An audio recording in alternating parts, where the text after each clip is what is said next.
Hello everyone and kumusta po sa inyong lahat? So for today's video ay samahan niyo po ako magluto nitong aming breakfast or ng ating almusal. Siyempre, after niyan, magluluto rin tayo ng ating ulam para sa ating pananghalian. Itong ating paksiw na pata na lalagyan natin ng repolyo or ng cabbage. So, ayan, pagkagising ko guys ng umaga, siyempre maaga po tayong magising kasi yung aking anak na bunso ay maagang pumapasok sa school. So, bago dapat umalis ng school ay dapat, syempre, make sure na nakakain para hindi magutom ka agad pag nasa school. So, after nating maprito yung ating hot dogs, sinunod ko naman dyan yung ating leftover na lumpiang isda. So, ito na yung ating pinakalas na naluto kasi nung isang araw nagluto pa po kami. So, yung marami-rami po tayong nagawa na lumpiang isda. Kaya, ayun.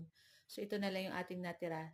Next time, dadamihan ko na guys magluto nito kasi guys, napakasarap nitong ating lumpiang isda. So, at least healthy po yan at hindi laging pork. Ayan, paminsan-minsan isda naman yung gawin natin. So, basta lumpia po para sa akin ay masarap po. Ayan, at luto na yung ating breakfast.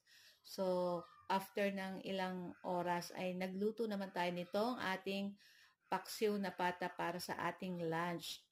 Ayan, so naglagay lang po tayo ng cabbage dyan para sa ating gulay. Para may gulay naman po yung ating pata, yung ating sinabawang paksiw na pata.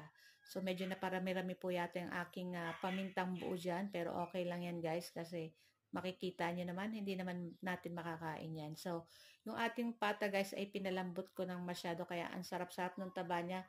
Nagme-melts in your mouth.